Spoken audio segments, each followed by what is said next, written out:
And let's go ahead and get this Instagram feed up.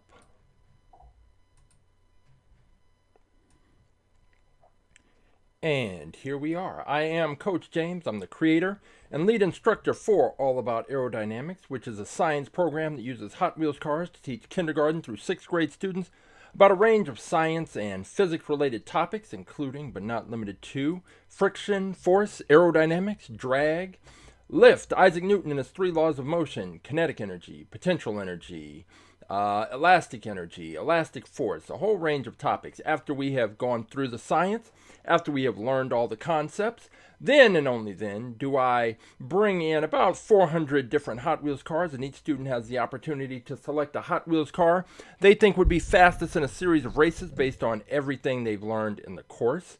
And after they've selected their cars, they weigh their cars, they test the speed of their cars, they check the year the car was manufactured, the materials the car is made from, all of that information. They take that and they put it into a spreadsheet, and then after they've made all those observations, the last thing to do is set up a 1/64th scale quarter-mile drag strip and race the cars, and that is exactly what we do. The students race their cars and observe how their cars perform. Did their cars perform up to or below their expectations? And if they had the opportunity, would they select those cars again, or would they make a different choice based on everything that they have observed? In the end, we have fun with Hot Wheels cars, and we learn science. What could be better? If you would like more information on our science program, all about aerodynamics and how to bring it to your school or your organization or your special event, all you have to do is go to our website, aerodynamics.com, or you can follow us on Instagram at aerodynamics, and you can get all the information you need, and it's a great program, if I do say so myself. But this is not all about aerodynamics. This is All About Aerodynamics presents Wind Tunnel Wednesday, and it's a little early because I have a meeting that I have to go to that interrupted our normal start time. So if you tuned in at the normal start time of 4 p.m.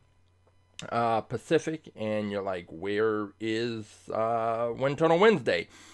Unfortunately, I had to move the time up the last minute, but all of the episodes are listed on our YouTube page, so you can go there and catch up on anything that you have missed.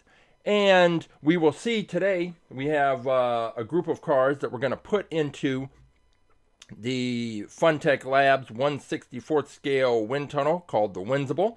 And we're going to check out the aerodynamic profiles of those cars. And in both cases, what we observe in the wind tunnel is going to help the people who are trying to decide on which cars they want to represent them in the race.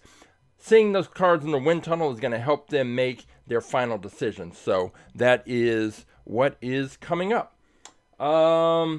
First things first, you do have the opportunity to participate. All you have to do is go to AtTheTrack.live, which is right down there.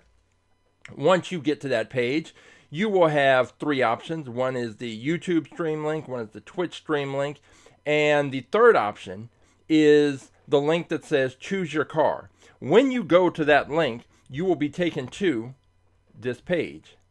And on this page, you will find all of the cars that are currently in the All About Aerodynamics at the Track Live fleet, listed, cataloged, numbered, and ready to be selected. All you have to do is find the car that you want and take the number that's in front of that car and drop that into the chat. I will pull that car, and then we will, in this case, we'll stick it in the wind tunnel. On Saturdays, we will take the cars that you pick and we will put them into the tournament and race them on our 1/64th scale quarter-mile drag strip. There are currently 952 cars. 952 cars that are currently in our fleet, and there are all types of cars. There are cars from the 70s, 80s, 90s, 2000s, some cars that were just released in the past couple of weeks, and we have just about every type of Hot Wheels car that you can imagine. Even if we don't have the exact car that you're looking for, we have something similar. And if you know the specific car you're looking for, you can give me that information. I will check the spreadsheet, pull it up, and we will race the cars on Saturdays, and on Wednesdays we will throw those cars into the wind tunnel. Now, on Saturdays when we're racing the cars, if your car happens to beat out all of the cars that I introduced new into the fleet, and all of the cars that the other viewers have selected, then you will have the opportunity to go up against our fastest in fleet car. And our fastest in fleet car is the car that has won the tournament the previous week. And right now, we have a new fastest in fleet car. Just this past Saturday, this car here, the Batman Arkham Asylum Batmobile, became our newest and latest fastest in fleet car. It defeated the Mercedes-Benz 500E, which the previous week had taken out the Blitzspeeder, a car that had been our fastest in fleet car for the most of the year, for probably 6 or 7 months. The Blitzspeeder was our fastest car. Then that Mercedes-Benz came up out of nowhere and defeated it. And once that happened, the doors were open because the Blitzspeeder was so dominant that it didn't look like we were going to be able to find a car to actually challenge it. Then all of a sudden it was beaten. That Mercedes could only hang on to the title for 1 week because this Batmobile proved to be extremely fast. So what we do is whichever car happens to be that week's fastest in fleet car, it gets put into the wind tunnel first, and we check it out, because if a car is going to be our fastest in fleet car, that means that the three forces that work against the car, drag, gravity, and friction, the car that's our fastest in fleet has found some way to minimize the impact of those forces. And what that ultimately means is that you want a car, if you're going to pick a car to try and beat our fastest in fleet car, it needs to have a similar aerodynamic profile to whichever car is the fastest in fleet. And right now, that is this Batmobile. So let's go ahead and check this out.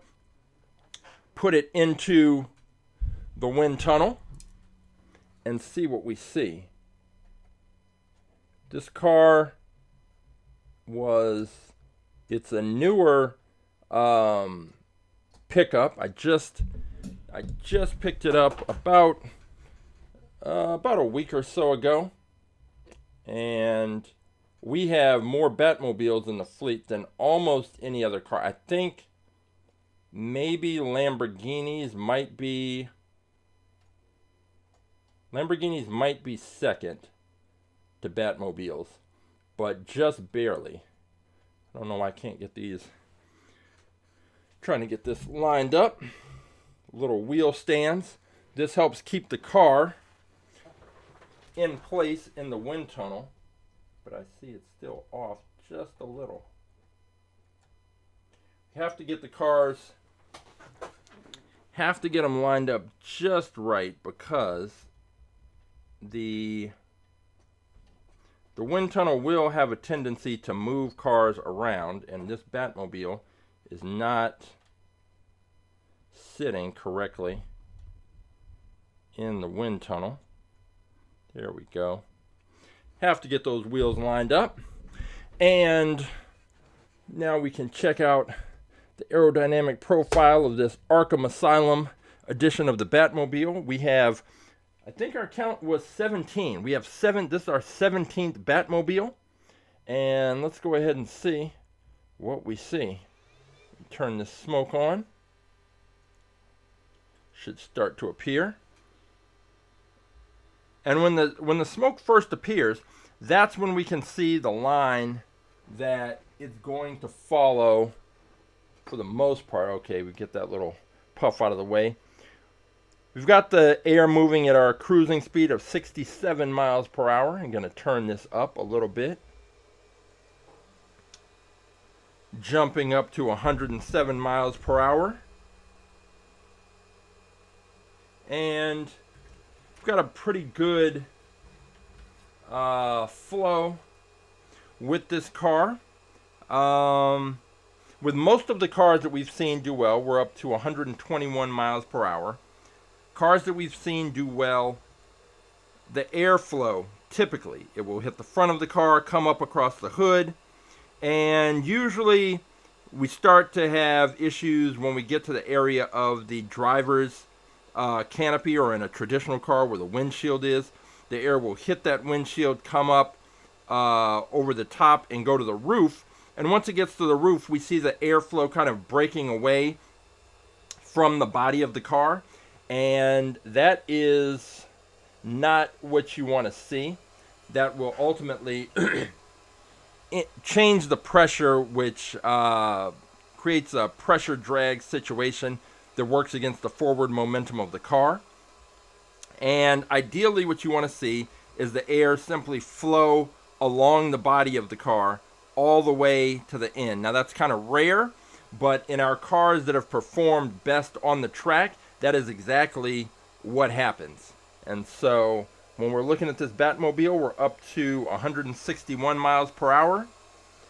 There is air that's escaping from the side because this is not a traditional car. This, obviously, the Batmobile has a driver's canopy cut right in the middle, and that air is sort of escaping around the sides of that canopy, so it doesn't give, it's not the most smooth and clear picture, but we can see how the air is flowing right over the top.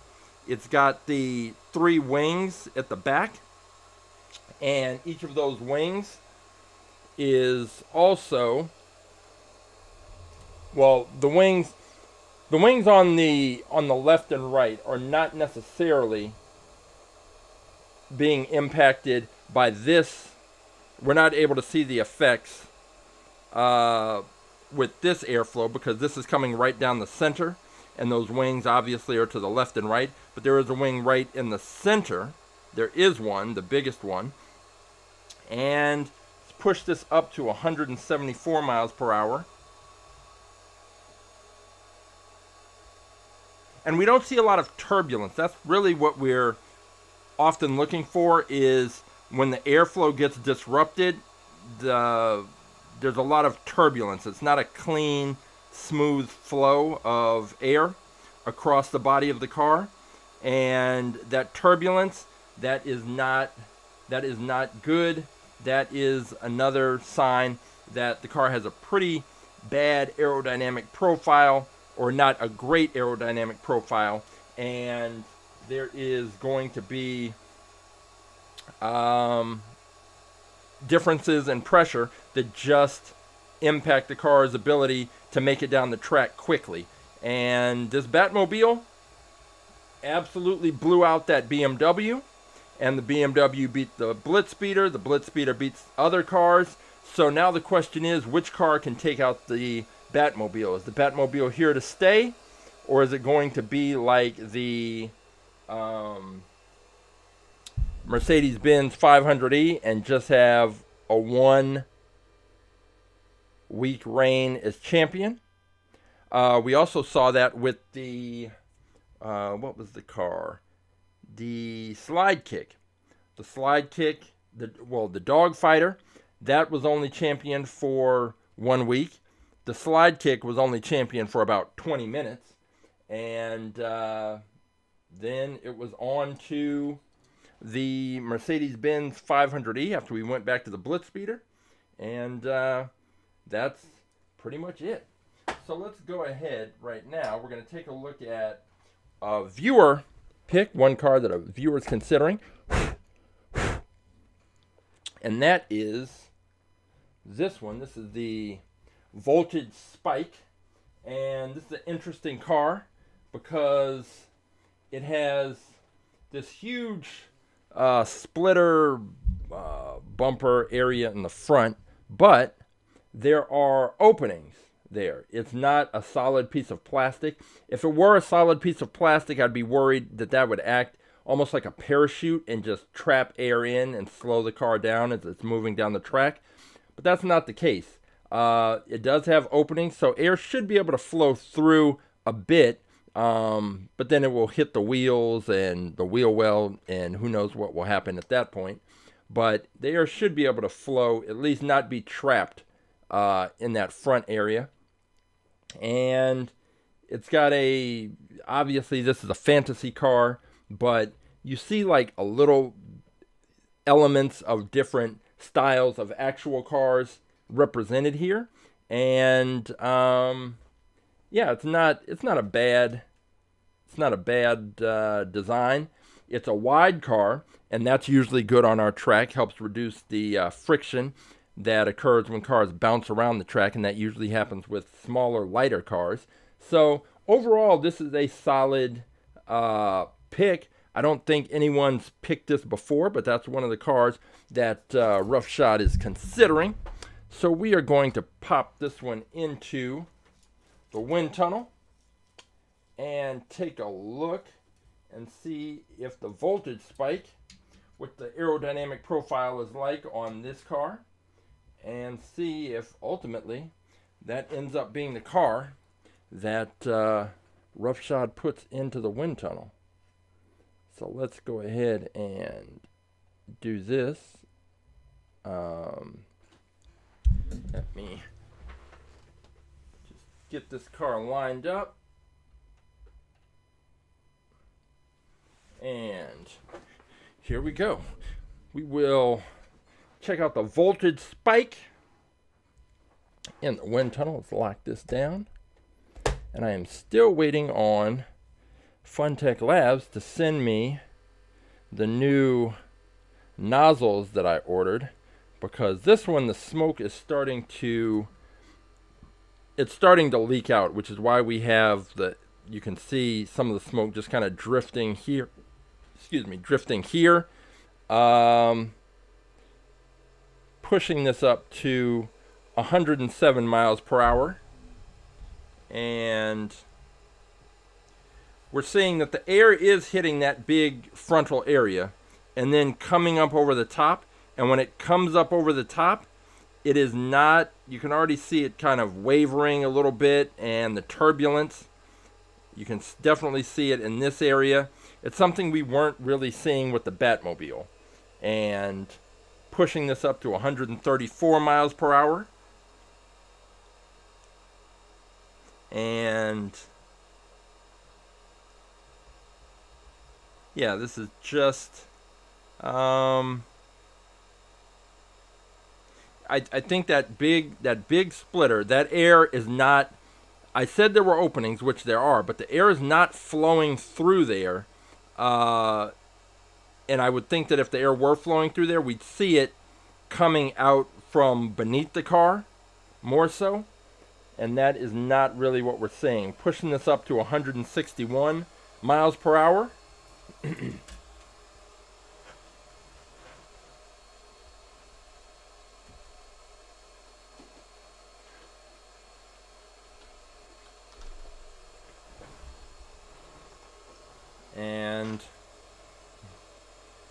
And this car, there's also the question of the weight. And looking at it, I'm going to turn this up to 174 miles per hour. The purple part of the car is metal. I believe the bottom, the blue part, is also metal. That silver part, the engines, that's plastic. The big gray part at the front and where the splitter bumper combo is, and that wing bumper at the back, those are also plastic parts. So this car may be pretty light when it's all said and done, and it can be good, it can be bad. It depends on how light it is, because there's definitely some impacts from cars that are too light on our track. So that is the voltage spike, and that is one of the cars that our viewer Roughshod is considering. The other he's considering is this one. It is the Ballistic. And the Ballistic is another fantasy car. This one is a little more narrow than, not a little, well, it's significantly more narrow than the other. It's got the larger wheels at the back, smaller wheels at the front, or it's got larger wheels at the back and kind of the standard Hot Wheels wheels in the front. And I don't really see any, I don't have any problem with this car other than the fact that it's narrow. So the question is it going to have to get a perfect launch every time in order to stay straight on the track? Narrow cars have a tendency to bounce around and bump around the track, and unfortunately for those cars, they end up doing poorly because every time they bump to one side of the track or the other, that is some additional friction that is caused with the wheels scraping up against the side of the track, and it just works to slow the car down. And in most of our races, they're pretty close, and anything that one car, any advantage that one car can get over the other one will tend to make a difference, a pretty significant difference. So this car will need to stay straight in order to have a chance on our track against some of these other cars that are a little more aerodynamically suited to perform well. So let's go ahead and take a look at this one, the Dieselboy in the wind tunnel. And let me get the wheel positioned right there. Make sure this is straight. Got it in here, got it lined up. And I'm going to close this down and take a look at the Dieselboy in the wind tunnel. And what I like to look at is when we first see that air hit the car, what is it doing? When it first comes into view, right there. Okay, so we can kind of see the path that the air is following at 67 miles per hour, our cruising speed. And you can even see from this line here how the airflow from this first smoke stream and the second smoke stream, they're hitting, and where it's a little brighter white, you can see where that air is kind of building up in the front, and then it has to go over, under, and around that obstacle that it encountered. And let's go ahead and turn this up, see what we see.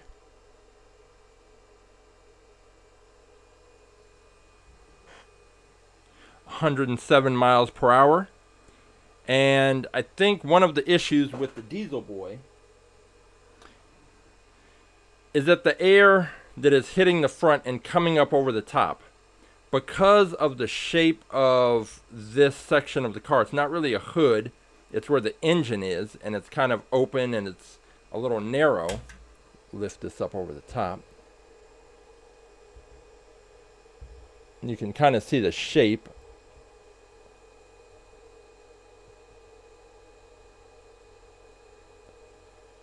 As I bring this down.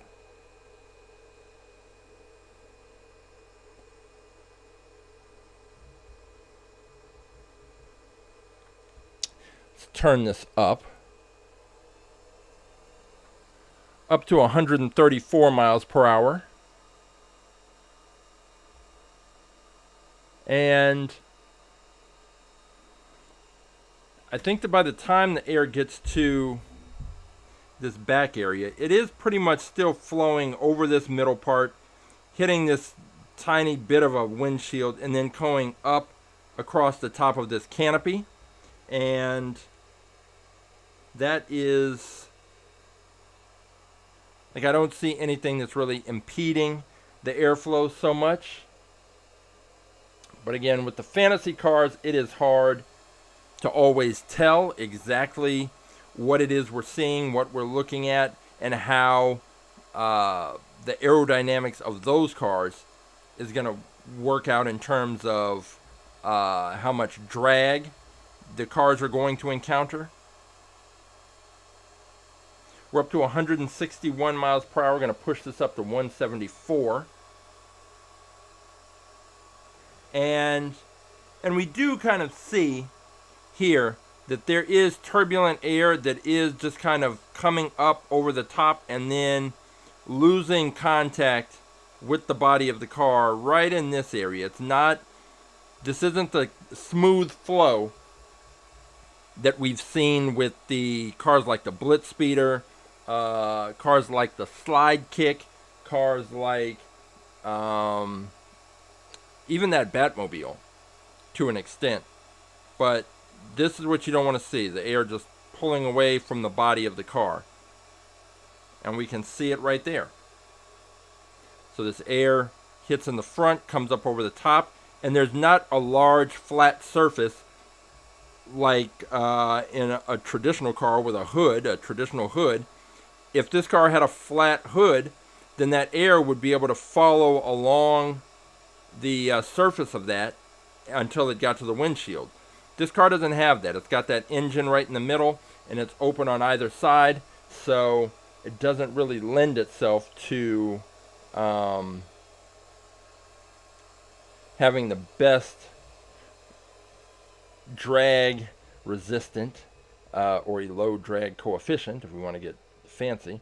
But that's going to be an interesting pick that Roughshod will end up making right there. So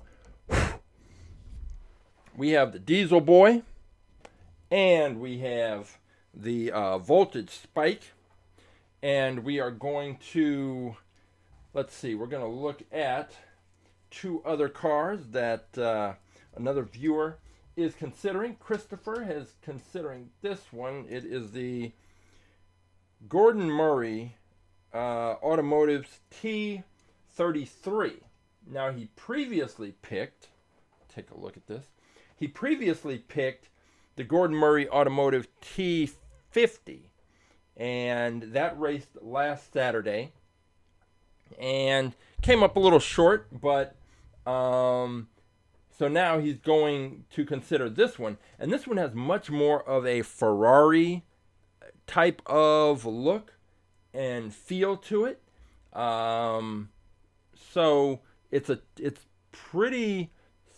significantly different than the T50 version that raced last week. So this could be one car that Christopher chooses to put into the wind tunnel, and if so, we need to see what the aerodynamic profile is, because this is one of the cars he's considering. Nice flat back end, which is always good on these cars. And let's go ahead and throw it in the wind tunnel and see what we see. We have here, let's see.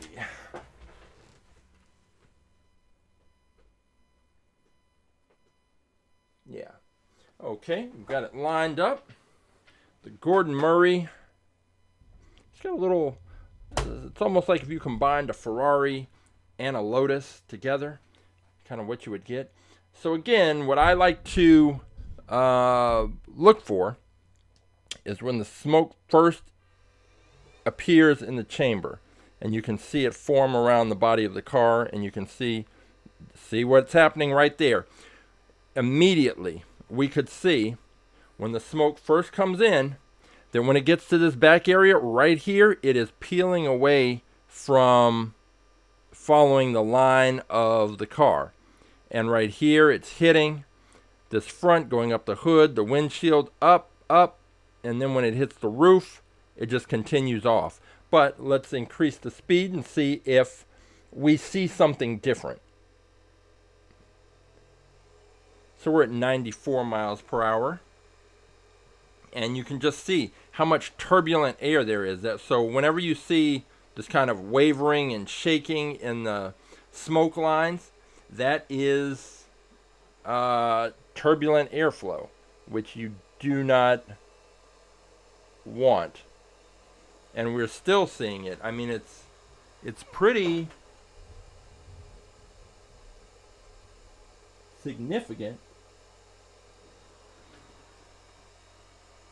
And we did not see this with we didn't see it with the Blitz Speeder.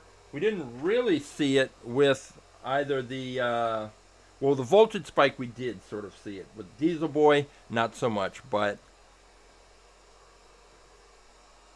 yeah, the air is building up right here at the front. Has to go over, under, and around the car. So the car will be moving and pushing through the air. And that air is coming right back up over this hood, fluttering up, and then right here. So it's creating this area of lower pressure, and that's going to work against the car's forward momentum. Let's go ahead and push the speed up to 161 miles per hour.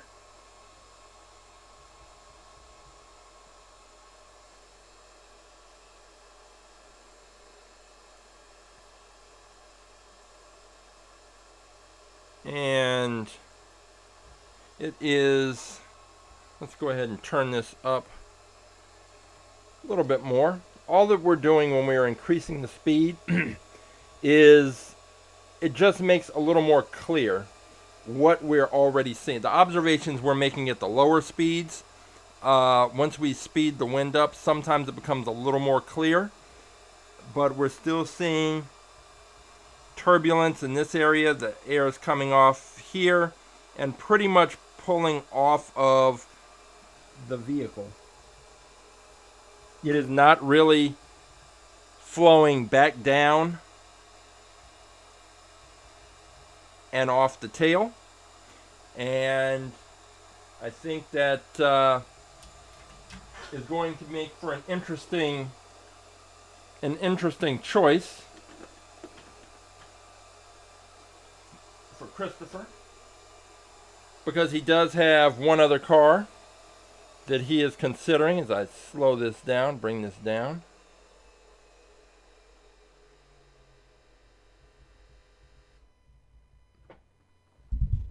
And the other car he is considering is car number 26. I'm not sure. I have it in a different case, so I need to check to see which car it is. It is this one, this Ford Fusion. And let me see. Where is it? Here it is. Pull this out. It is this one, the Ford Fusion. Pretty standard, pretty basic as far as cars go. Now the graphics on the car are definitely a little different and a little more flashy than what a Ford Fusion would usually warrant, but this is what we've got. Let me get this. I bumped the camera stand earlier and got it all out of alignment. So just want to get everything straightened back out. There we go. So the Ford Fusion, I mean, this is pretty straightforward. There's nothing, there's no wings, there's no splitters, there are no there's really nothing. It's a very basic standard car that, because they gave it a red windshield and a pretty flashy kind of details on the side with the lines and styles, that it's making it look a little more exciting, like a little bit more exciting of a car than it actually is. But nevertheless, this is a car that could do well on the track.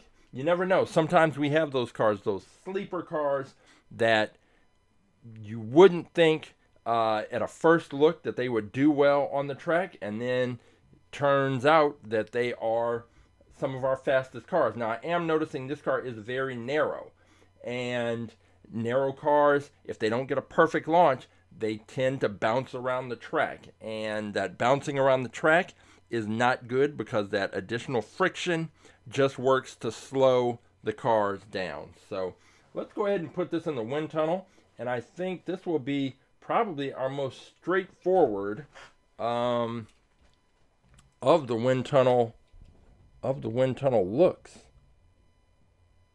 So we're gonna go right here, and this car, let me get it lined up just right. Okay, car is lined up, and let's go ahead and see what it's going to do once we go ahead and then you can see pretty much the path that the wind is going to take right once the smoke appears. And yeah, this is pretty standard, pretty traditional. We're at 67 miles per hour, our standard cruising range and speed. Gonna push this up to 94 miles per hour and take it up a little bit more to 121 miles per hour. And I think outside of being a narrow car, and I don't know what the weight is, because the weight is going to play a role, but we are seeing the flow separation is what we're looking at, and the air hits the front of the car, comes up over the top, across the hood, to the windshield, to the roof line, and then for most of the cars, the separation of that airflow, it starts to separate from the body right in this area, and that's not really too different from what we're seeing with this car. The air is coming. Let's push the speed up a little bit. We're up to 147 miles per hour, and that airflow is, doing exactly what we'd expect. And I think if this car, depending on what the weight is, there's a couple of factors. What's the weight? And then is it going to be able to stay straight on the track, or is it going to bounce around? And if it bounces around as a result of being so narrow, then it's in trouble. If it can get a good solid launch and remain straight on the track, then this car might be a sleeper. It just very may be. Let's go up to 174 miles per hour and see what we can see.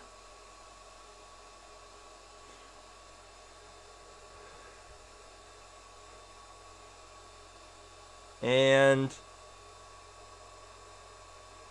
I think this is just pretty standard, traditional car. Large windshield.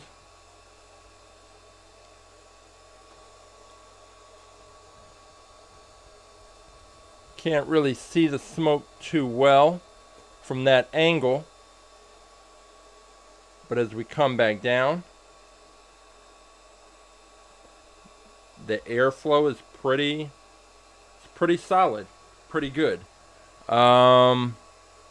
The flow separation, like I said, it's occurring right in this area, and the further back on the car that flow separation can occur, then the further back the better. And yeah, I don't see any issues with this car in terms of its aerodynamic profile that would disqualify it or make me think it was going to be significantly slower than another car. But pushing this up to 188 miles per hour.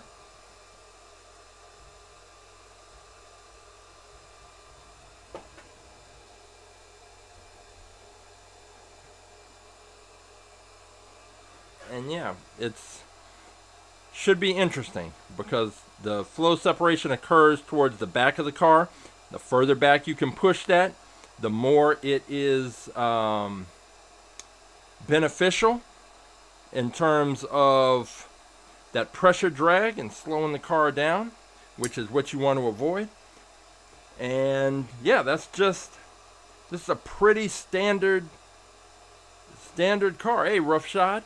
Yeah, I had a meeting that came up at the last minute, so I jumped on here a little early, and I put up the two cars, the Voltage Spike and the Ballistic. So as soon as I sign off, you can check that and see which one you want to go with on Saturday.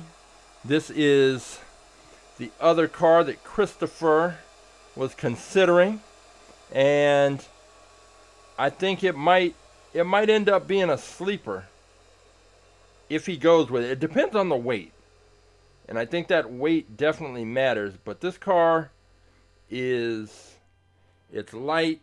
I mean, it feels light in my hand. I'm not sure what the weight is.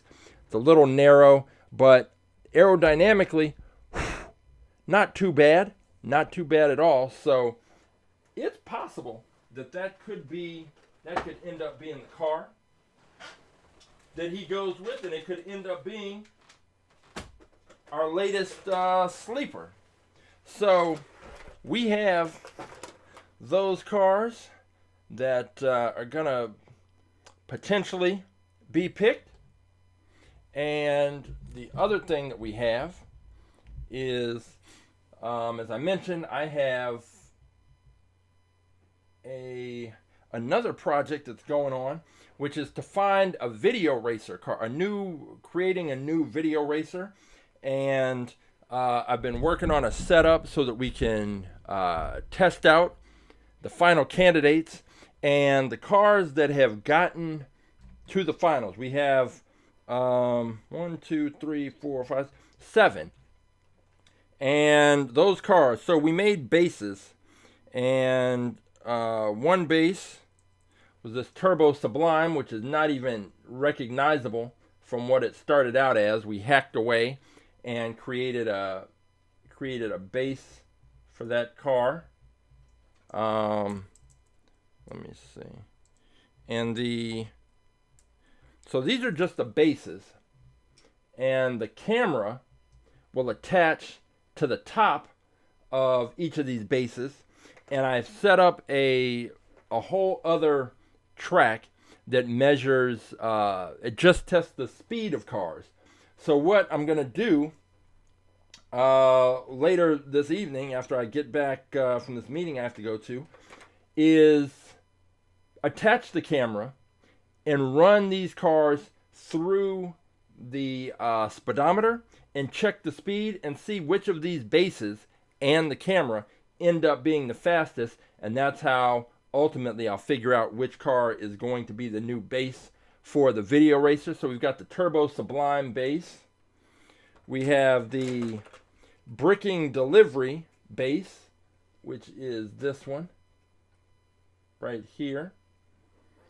That is that Lego truck, and that is one. So that Turbo Sublime, that with the camera weighs in at 67.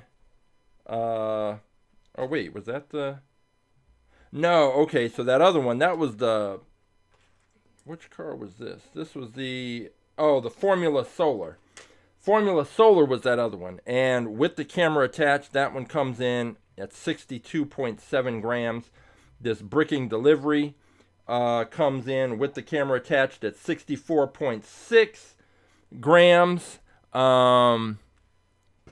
And yeah, Virgo, hey, how you doing? Yep, that's exactly what I'm going to do, because there's another track that I had to set up. It's different than the regular track that I use to race, and it was a whole kind of trial and error thing, but I've got it set up and can test the speeds out.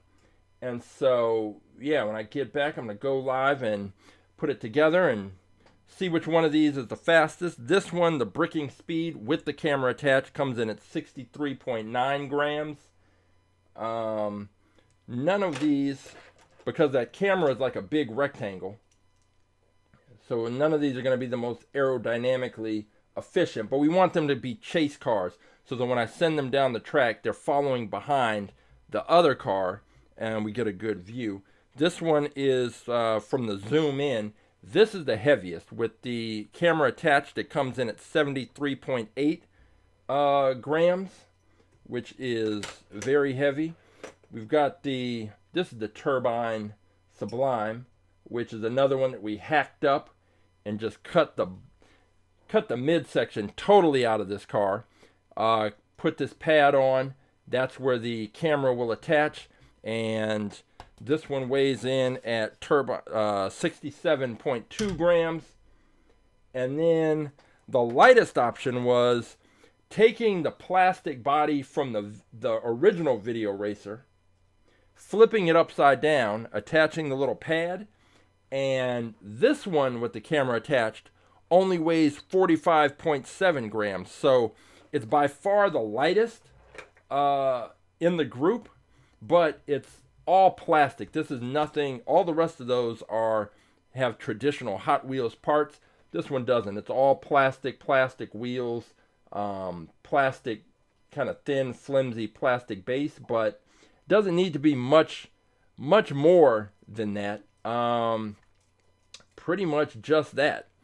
And then the last one was this one, the Skate Grom, which all we did with this one was just cut off the lip. It was like a skateboard, just cut off the lips and just kept it as a slab right there, threw the connecting pad on. And so when the camera is attached to this one, it is 59.9 grams. So it's the second lightest. But what I'm going to do, like I said, I'm going to come back. I'm going to attach the camera, turn on the speedometer, fire these all through. Each car will go through 3 times. We'll check the speed and average that out, and then just decide which one is the fastest, and that one will be the new base for the new Video Racer. And then come Saturday, we'll be able to throw it on the track behind whatever car ends up being our fastest in fleet car, and seeing what that looks like from that kind of first-person perspective. We got a little taste of it with the original Video Racer, but the video quality wasn't great, and the battery didn't last long, which is how that project got started. But all those cars will be chasing this one. It's our new fastest in fleet car, the Batman Arkham Asylum Batmobile. We have so Roughshod's going with that voltage spike, and that's gonna be interesting. Because like we saw, the air wasn't necessarily getting trapped here, but it definitely wasn't flowing through, and it created an interesting kind of pattern. So we're going to see how this car does. I'm going to be curious about the weight, with this purple part being metal, but this gray, the roll cage, this back part, that front bumper splitter combo, that's all plastic. The bottom, that is metal. So I guess it's got a fair amount of metal. The base is metal, and all of that purple part is metal. Just these big plastic parts here. We'll see how those impact it. So should be interesting. We'll find out which car that Christopher ultimately goes with, and then we will have our group of cars and contenders and all that ready to race. And yeah, that's what we're going to be doing. So I will I'm about to jump off and head to this last minute meeting, but I will be back to check out the speeds on the video racer cars and the bases, and put that all together. And hey, having fun with Hot Wheels. That's it. I'd rather be having fun with Hot Wheels than going to a meeting, but hey, work is work, so that is how it is. So I will be back up here later on to test out those bases, and until then, I will see you at the races.